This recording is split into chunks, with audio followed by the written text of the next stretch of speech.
ഹരേ കൃഷ്ണ.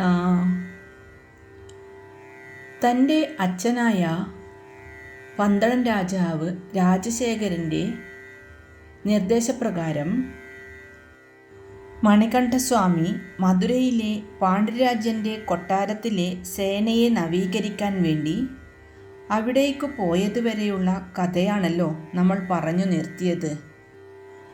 അങ്ങനെ മധുരയിലെത്തിയ മണികണ്ഠൻ അവിടെയുള്ള സേനയെ നവീകരിക്കുന്നതിനുള്ള അഭ്യാസമുറകളും മറ്റും പഠിപ്പിക്കാൻ തുടങ്ങി. അവിടെ മണികണ്ഠനെ എല്ലാവരും അയ്യൻ എന്നാണ് വിളിച്ചിരുന്നത്. വലിയവനെന്നോ ചെറിയവനെന്നോ ഭേദമില്ലാതെ എല്ലാവരെയും ഒരുപോലെ സ്നേഹിച്ചിരുന്ന അയ്യനെ പാണ്ഡ്യരാജ്യത്തെ ജനങ്ങളെല്ലാം അതിയായി സ്നേഹിച്ച് ആദരിച്ചു. അതിസുന്ദരനായ മണികണ്ഠനെ എല്ലാവർക്കും വളരെ ഇഷ്ടമായിരുന്നു. അതിസുന്ദരനായ മണികണ്ഠനെ കണ്ട് അവിടെ താമസിച്ചിരുന്ന പുഷ്കല എന്നൊരു പെൺകുട്ടി മണികണ്ഠനിൽ അനുരക്തയായി. അവൾ സൗരാഷ്ട്രക്കാരായ ഒരു പട്ടുവസ്ത്ര വ്യാപാരിയുടെ മകളാണ്. പുഷ്കല മണികണ്ഠനോട് വിവാഹാഭ്യർത്ഥന നടത്തിയെങ്കിലും മണികണ്ഠൻ അത് നിരസിച്ചു. എന്നിട്ട് അവളോട് താൻ ഒരു ബ്രഹ്മചാരിയാണെന്നും ദേവന്മാരുടെ കാര്യത്തിനു വേണ്ടിയാണ് താൻ ജന്മമെടുത്തതെന്നും തൻ്റെ ബ്രഹ്മചര്യം വളരെ കാലം നീണ്ടു നിൽക്കുമെന്നും അതുകൊണ്ട് അനുയോജ്യനായ മറ്റൊരാളെ കണ്ടെത്തി വിവാഹം കഴിക്കണമെന്നും പറഞ്ഞു. എന്നാൽ പുഷ്കല തൻ്റെ ജീവിതത്തിൽ ഇനി വേറൊരു പുരുഷൻ കടന്നുവരില്ലെന്നും അങ്ങയുടെ ജന്മോദ്ദേശം പൂർത്തിയാക്കി ബ്രഹ്മചര്യം അവസാനിപ്പിക്കുന്നതുവരെ താൻ അങ്ങയ്ക്ക് വേണ്ടി കാത്തിരിക്കുമെന്നും പറഞ്ഞു. ഇതുകേട്ട് ധർമ്മസങ്കടത്തിലായ മണികണ്ഠൻ അവൾക്ക് ആശ്വാസം പകരാനായി ഇങ്ങനെ പറഞ്ഞു: നിന്റെ ആത്മാർത്ഥത ഞാൻ അറിയുന്നു. എന്നെ ഭർത്താവായി ലഭിക്കണമെങ്കിൽ നീ വളരെ കാലം കാത്തിരിക്കേണ്ടി വരും.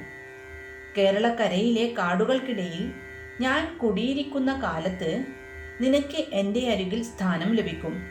അന്ന് ഉചിതമായ സമയം ആഗതമാകുമ്പോൾ നമ്മുടെ വിവാഹം നടക്കും. ഇതുകേട്ട് പുഷ്കലയ്ക്ക് സന്തോഷമായി. അങ്ങനെയിരിക്കെ കുറച്ചു നാളുകൾക്ക് ശേഷം മണികണ്ഠൻ പന്തളം കൊട്ടാരത്തിൽ തിരിച്ചെത്തി. എല്ലാവരും സന്തോഷത്തോടെ മണികണ്ഠനെ സ്വീകരിച്ചു. എന്നാൽ മന്ത്രിക്ക് മാത്രം അതിൽ സന്തോഷമൊന്നും തോന്നിയില്ല. അങ്ങനെ കൊട്ടാരം വീണ്ടും സജീവമായി. മണികണ്ഠന് കൊട്ടാരത്തിലുള്ളവരുടെ പിന്തുണ വർദ്ധിക്കുന്നത് കണ്ട് മന്ത്രി അസന്തുഷ്ടനും അസംതൃപ്തനുമായി തീർന്നു. ദിവസങ്ങൾ അങ്ങനെ കടന്നുപോയി. രാജാവിൻ്റെ മനസ്സിൽ ചില ചിന്തകൾ രൂപം കൊണ്ടു. ഒരു ദിവസം രാജശേഖരൻ റാണിയോട് പറഞ്ഞു: ദേവി, മണികണ്ഠൻ എന്തിനും സമർത്ഥനാണ്. പ്രജകൾക്കും കണ്ണിലുണ്ണിയാണ് അവൻ. അതിനാൽ കുമാരനെ യുവരാജാവായി അഭിഷേകം ചെയ്യണമെന്ന് ഞാൻ തീരുമാനിച്ചിരിക്കുന്നു. അങ്ങയുടെ ഈ തീരുമാനം തികച്ചും ഉചിതമാണ്. ഈ കാര്യം അങ്ങയോട് പറയാനിരിക്കുകയായിരുന്നു ഞാൻ. നമ്മുടെ മൂത്ത പുത്രന് തന്നെയല്ലേ രാജ്യാവകാശം നൽകേണ്ടത്? എന്നാണ് അഭിഷേകം നടത്തുന്നത്? റാണി സന്തോഷത്തോടെ ചോദിച്ചു. അപ്പോൾ രാജാവ് പറഞ്ഞു: നമുക്ക് ഒരു ജ്യോതിഷിയെ വിളിച്ചു വരുത്തി മുഹൂർത്തം നിശ്ചയിക്കാം. മംഗളകർമ്മങ്ങൾ നല്ല മുഹൂർത്തത്തിൽ വേണമല്ലോ നടത്താൻ. മണികണ്ഠനെ യുവരാജാവായി അഭിഷേകം ചെയ്യാൻ ആലോചന നടക്കുന്നതറിഞ്ഞ് മന്ത്രി നടുങ്ങി. ഇതുകൂടിയായാൽ മന്ത്രി എന്ന തൻ്റെ സ്ഥാനം നഷ്ടപ്പെട്ടതു തന്നെ എന്ന് അയാൾ ഭയന്നു. സർവാധികാരിയായി തീരുന്ന മണികണ്ഠൻ തന്നെ വരച്ച വരയിൽ നിർത്തും. അതുകൊണ്ട് എന്തു വില കൊടുത്തും ഇത് തടയണമെന്ന് മന്ത്രി തീരുമാനിച്ചു. അതിനുള്ള മാർഗത്തെപ്പറ്റി മന്ത്രി ആലോചിക്കാൻ തുടങ്ങി. മന്ത്രിക്ക് ഊണും ഉറക്കവും നഷ്ടപ്പെട്ടു. അഭിഷേകം എങ്ങനെയും തടയണമെന്നുള്ള ഒരേ ഒരു ചിന്ത മാത്രമായി മന്ത്രിയുടെ മനസ്സിൽ. മണികണ്ഠനെ എങ്ങനെയെങ്കിലും ഇല്ലാതാക്കണമെന്ന് ചിന്തിച്ച മന്ത്രി ഒരു ദുർമന്ത്രവാദിയെ സമീപിച്ച് അയാളോട് തൻ്റെ ആവശ്യം ഉന്നയിച്ചു. രാജാവിന് കാട്ടിൽ നിന്നു കിട്ടിയ അനാഥ കുട്ടിയാണ് മണികണ്ഠൻ. അവനോടുള്ള സ്നേഹാധിക്യം നിമിത്തം സ്വപുത്രനായ രാജരാജനെ വിസ്മരിച്ചാണ് രാജാവ് മണികണ്ഠനു രാജ്യഭാരം നൽകാൻ പോകുന്നത്. അതൊരിക്കലും നടക്കാൻ അനുവദിക്കരുത്, മന്ത്രി ആ ദുർമന്ത്രവാദിയോട് പറഞ്ഞു. രാജ്ഞി അതിനെ എതിർത്തില്ലേ? സ്വപുത്രന് രാജ്യം നഷ്ടപ്പെടുന്നത് രാജ്ഞിക്ക് താങ്ങാനാകുമോ? ദുർമന്ത്രവാദി ചോദിച്ചു. രാജ്ഞിയുടെ അപേക്ഷയൊന്നും രാജാവ് ചെവിക്കൊണ്ടില്ലെന്നും രാജ്ഞി പറഞ്ഞതനുസരിച്ചിട്ടാണ് രഹസ്യമായി ഞാൻ ഇവിടേക്ക് വന്നതെന്നും മന്ത്രി ഒരു കളവ് ദുർമന്ത്രവാദിയോട് പറഞ്ഞു. മാത്രമല്ല, രാജ്ഞിയുടെ ദുഃഖം ഇല്ലാതാക്കാൻ ദുർമന്ത്രവാദം കൊണ്ട് മണികണ്ഠനെ ഇല്ലാതാക്കണമെന്നും അതിനു വേണ്ടുന്ന തക്കതായ പ്രതിഫലം നൽകുന്നതാണ് എന്നും മന്ത്രി അയാളെ അറിയിച്ചു. ഈ മോഹന വാഗ്ദാനങ്ങളിൽ വീണുപോയ ദുർമന്ത്രവാദി ഉടനെ തന്നെ ഭീകരമായ ദുഷ്കർമ്മങ്ങൾ ചെയ്ത് മണികണ്ഠനെ ദ്രോഹിച്ചു. അതിൻ്റെ ഫലമായി മണികണ്ഠൻ രോഗബാധിതനായി കിടപ്പിലായി. അതിശക്തമായ ജ്വരമായിരുന്നു രോഗലക്ഷണം. ശരീരം ചുട്ടുപൊള്ളുന്നതുപോലെ. ക്രമേണ ശരീരമാകെ വ്രണങ്ങൾ പ്രത്യക്ഷപ്പെട്ട് കഠിനമായ വേദനയാൽ മണികണ്ഠൻ കഷ്ടപ്പെട്ടു. മകന്റെ ദയനീയാവസ്ഥ കണ്ട് രാജാവും റാണിയും ദുഃഖിതരായി. മണികണ്ഠന് ആപത്ത് സംഭവിക്കുമോ എന്ന് വരെ അവർ ഭയന്നു. പ്രഭോ, ഉടനെ രാജവൈദ്യനെ വരുത്തി വേണ്ടത് ചെയ്യണം. ഇത്രയും ദീനമായ അവസ്ഥയിൽ ഇതുവരെ മണികണ്ഠനെ നാം കണ്ടിട്ടില്ല. വേദന സഹിക്കാനാവാതെ കുമാരൻ വിഷമിക്കുകയാണ്. അപ്പോൾ റാണിയെ സമാധാനപ്പെടുത്തിക്കൊണ്ട് രാജാവ് പറഞ്ഞു, നീ വിഷമിക്കേണ്ട, രാജവൈദ്യൻ ഉടനെ എത്തും. വേഗം കൂട്ടിക്കൊണ്ടുവരാൻ ഞാൻ ആളെ അയച്ചിട്ടുണ്ട്.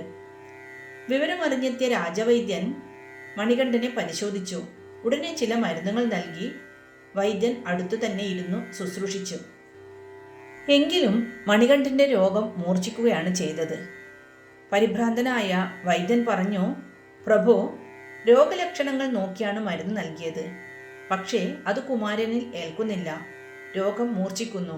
മറ്റു വൈദ്യന്മാരെ കൂടി കാണിക്കുന്നത് ഉചിതമായിരിക്കും.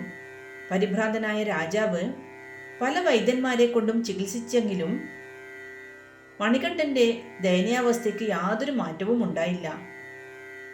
എല്ലാവരും കൈയൊഴിഞ്ഞപ്പോൾ മനംനൊന്ത രാജാവ് ശിവപൂജയ്ക്കിടെ ഭഗവാനെ വിളിച്ച് കരയാൻ തുടങ്ങി. ഭഗവാനെ, അങ്ങ് ഭക്തവത്സലനാണല്ലോ. അവിടുത്തെ അനുഗ്രഹത്താൽ എനിക്ക് പുത്രനായി സിദ്ധിച്ചവനാണ് മണികണ്ഠൻ. ഇപ്പോൾ അവൻ്റെ ജീവൻ പോലും അപകടത്തിലാകുന്ന മഹാരോഗം പിടിപെട്ട് കഷ്ടപ്പെടുകയാണ് അവൻ. അവൻ അനുഭവിക്കുന്ന വേദന കണ്ടു നിൽക്കാനാകുന്നില്ല. അവൻ്റെ രോഗം ഭേദമാക്കി അനുഗ്രഹിക്കണേ. അടുത്ത ദിവസം രാവിലെ ഒരു വൃദ്ധ സന്യാസി രാജാവിനെ മുഖം കാണിക്കാൻ എത്തി. രാജാവ് അദ്ദേഹത്തെ സ്വീകരിച്ചിരുത്തി. അല്ലയോ സന്യാസി വര്യ, മഹാ തേജസ്വിയായ അങ്ങയെ കണ്ടപ്പോൾ തന്നെ മനസ്സിൻ്റെ ഭാരം കുറഞ്ഞതുപോലെ തോന്നുന്നു. അങ്ങ് എവിടെ നിന്നാണ് വരുന്നത്? ഇവിടേക്ക് ആഗതനാകാൻ വിശേഷിച്ചെന്തെങ്കിലും കാരണമുണ്ടോ? രാജാവ് വിനയപൂർവ്വം ചോദിച്ചു. ഈശ്വരചിന്ത മാത്രമായി നടക്കുന്ന സന്യാസിയായ എനിക്ക് യാതൊന്നിലും മോഹമില്ല രാജാവേ.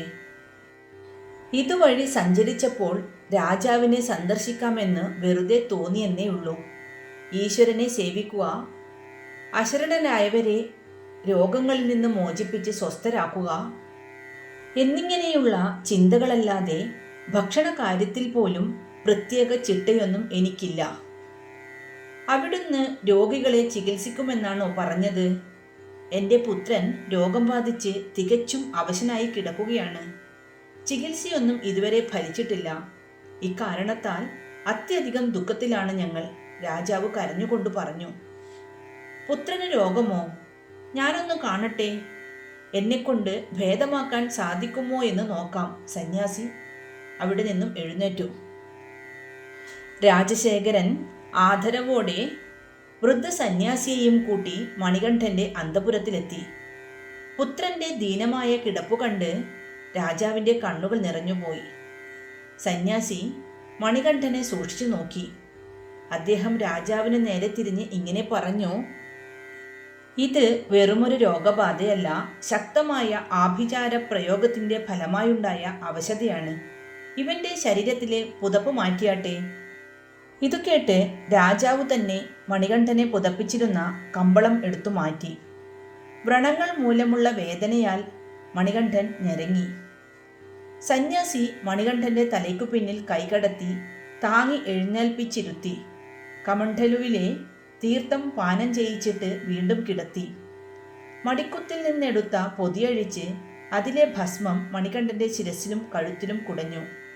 രാജശേഖരൻ ശ്രീ മഹാദേവനെ മനസ്സിൽ ധ്യാനിച്ചുകൊണ്ട് കൈകൂപ്പി നിന്ന് പ്രാർത്ഥിക്കുമ്പോൾ മണികണ്ഠനിൽ അവിശ്വസനീയമായ മാറ്റങ്ങൾ ദൃശ്യമായി. മണികണ്ഠൻ്റെ ക്ഷീണം പമ്പ കടന്നു. ശരീരത്തിലെ വ്രണങ്ങൾ ഒന്നൊന്നായി അപ്രത്യക്ഷമായി. മണികണ്ഠൻ പൂർവാധികം തേജസ്സുള്ളവനായി തീർന്നു. ഉന്മേഷത്തോടെ മണികണ്ഠൻ കിടക്കയിൽ നിന്ന് എഴുന്നേറ്റിരുന്നപ്പോൾ അത്യധികം സന്തുഷ്ടനായ രാജാവ് പുത്രനെ ആലിംഗനം ചെയ്ത് ശിരസിൽ തലോടി. തൻ്റെ പുത്രൻ്റെ ജീവൻ രക്ഷിച്ച മഹാസിദ്ധനായ സന്യാസിയോട് നന്ദി പറയാനായി രാജശേഖരൻ സന്യാസിയുടെ നേരെ തിരിഞ്ഞു.